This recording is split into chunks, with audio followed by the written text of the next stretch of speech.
Welcome back to Our Community. Susie Thomas visiting with Pastor Wayne Evans. You heard talking about your family. We've only heard about 2 kids so far. You've got 2 to go. Tell us about the others. I could talk a lifetime about my kids. I know. Number 3 is Jared, and he is an artist. Employment-wise, he does computer graphics, but his heart is in portrait painting and things like that. Lives in the Columbus area.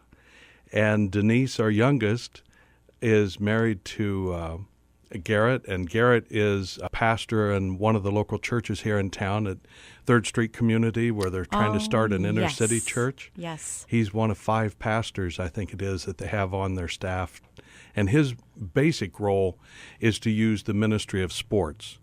But he gets to preach on occasion. He'll be preaching the first Sunday in March, for example. So, that's a marker for us. We look forward to that. Very cool. And I think some listeners are going to want to head over there. That's located inside the Martin Center. Mm-hmm. And very cool things happening there. The old elementary school of Martin. The old Martin Elementary School. Yeah. That's right. So you, for a while, you were the head honcho of all of those Friends churches, which I think took you to some neat, exotic places. You got to do some traveling worldwide through that, didn't you? I did. The Evangelical Friends Church Eastern Region is spread out from Chicago up to Toronto and down almost to Miami. And so I was responsible for all of the churches there. The biggest concentration is in Northeast Ohio, but it spreads out. So we were on the road most weekends going someplace in the eastern U.S. And out of those churches has come ministry in about 15 different countries around the world, and I made it to almost all of them in my time as general superintendent. That's pretty good. But now you've been called yet to something new and back to your roots at Malone. And what are you doing there? Well, when I retired from Eastern Region, Dr. King was in the congregation that day when I gave my closing message. And he sent me a text right after the service and said, "How about getting some breakfast this week?" Uh-oh. So we met for breakfast, Yep. And he said, "I think we ought to talk about you coming over and being a help to us at Malone." Neat. And so I started to make the preparations, and I had felt the clarity from the Lord to do that. And so I'm in my 5th month of working with Malone University as the Director of Planned Giving and Church Relations. An interesting combination, planned giving and church relations. So not just within the Friends Eastern Region churches, but all churches and that relationship with Malone University. I've been to a number of churches outside of Friends because Malone is really a community-related college, and we want to have that relationship with the community. So I've been in a number of places. What I found out through the last several months, though, is that doing that particular role would be hard to write a job description for. Yes. But because of my background, it's not so unlike what I did before. I get to make friends and tell stories. I get to look after people and connect them with the school or connect them with donations. Through Malone, I'm also being used this spring as a visiting instructor at a college in Kansas through an online presentation. So, it's neat with Christian higher education, just being able to make the connections. But there is one big difference. The big difference is this. When I was the general superintendent and a church got in trouble, when they had a headache, I took aspirin. Yes. Now, I'm still connected with churches. I preach a lot of weekends. But when churches get in trouble and they have headaches, I don't have to take the aspirin anymore. No, that's nice to be able to pass that on to someone else. People used to ask me about Malone. Is it a Quaker college? But you look at Malone, it's like the kingdom of God. You are going to see every denomination, every flavor of a believer right in that very unique and special community. It is really like the kingdom, and I think it's cool that the motto or creed is Christ's kingdom first. What does that mean to you? Well, one of the things is that since you don't have to be a believer to come to school at Malone, Right. there are a lot of community people who come, and yet the professors, everybody there in leadership is committed to the Lord and Christ's kingdom first, and it begins to impact the students. Mm-hmm. One of the things I used to tell the Friends churches was this: there are more people who come to know the Lord in a year's time at Malone than in a lot of our churches all put together. Isn't that interesting? And then the discipleship takes on from there with a classroom connection or friends.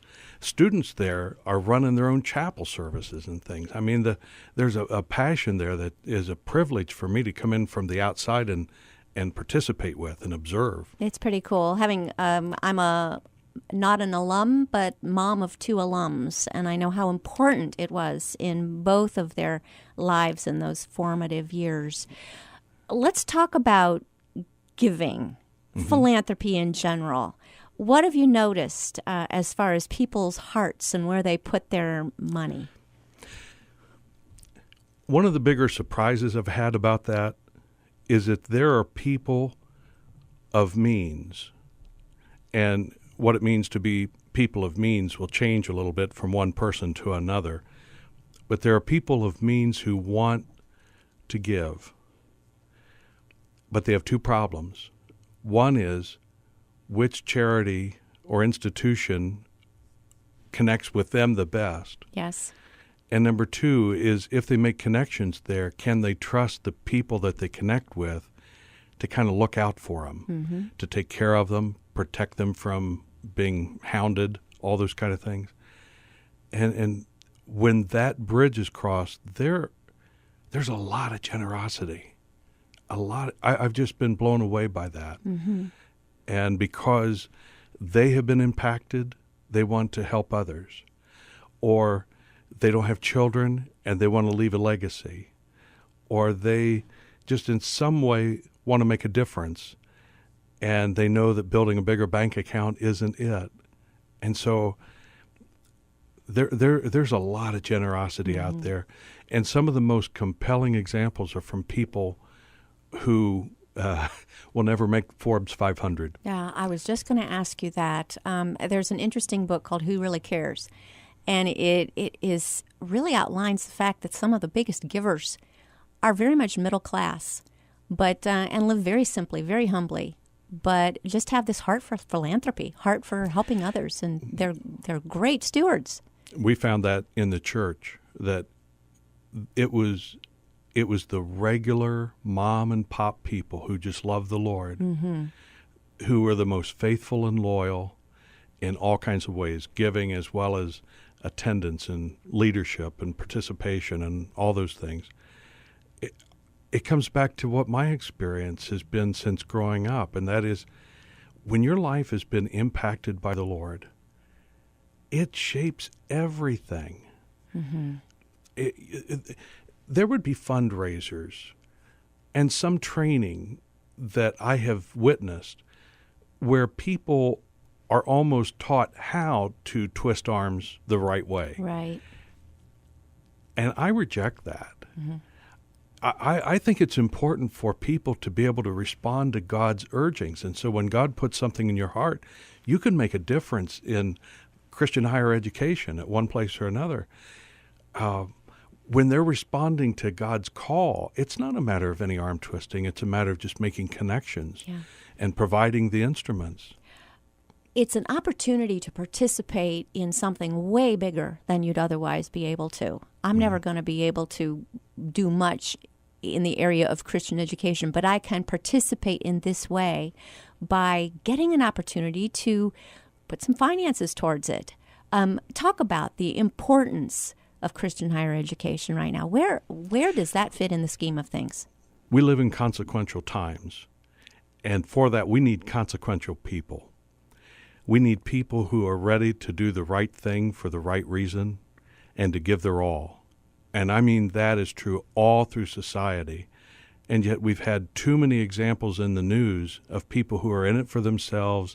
They learn how to cut corners, and somehow they get so far, but it blows up in their face. How much they are desiring to find somebody who can show them something more worthwhile. And that's where, in Christian higher education, whether you are learning to be a nurse or a teacher or going to business or medicine or you're going to be a pastor or whatever, all of those different kind of possibilities, to have consequential people being trained, deployed in all kinds of places that I would never get. I would never get into a Cleveland clinic and have a connection with doctors, or I would never get into the Ohio Supreme Court and know a justice there. And yet there are people who come out of Christian higher ed who end up there, which means through Christian higher education, if I'm a part of that institution training them, then when they are deployed into all of those different possibilities, it's a great privilege to be a part of that whole spreading of the gospel. You really are quite literally investing in people's lives, and then that in turn just has an amazing ripple effect. Let's talk about this next generation. You're getting an opportunity to meet some of them, I hope, and be able to tell some stories to people who want to invest their dollars into these people's lives. Talk about the millennials. Where are they? And what do they want to do with their lives? There are a lot of people who are scared to death of millennials because they think differently. But I found out their thinking differently should not be thought of as a threat. Right. They are processing. They rarely accept what they are told. They test it. And that's what scares people. Is it, in my day, But when they begin to test things and they come to the conclusion, their lives are going to look different from us, and yet their hearts in some ways may be more pure, more impassioned than my generation has been. It's a wonderful thing. For example, in the younger generation, they like to find new language. And so we like talking about being pro-life. They don't like that term, but they're more pro-life than we are. Just finding the way to express that is kind of an excitement. Very interesting. We've got folks in churches who listen to this who might very much want to connect with you as a church relations person. How do people find you, Wayne? Well, my number at the university is 330-471-8281. Or just call the university out of the Yellow Pages or off the internet. Awesome. And they'll make connections. 330-471-8281. You can go to malone.edu and look for Wayne Evans. Thank you so much for your time today, and thanks Susan. for all you're doing in our community. It's a privilege.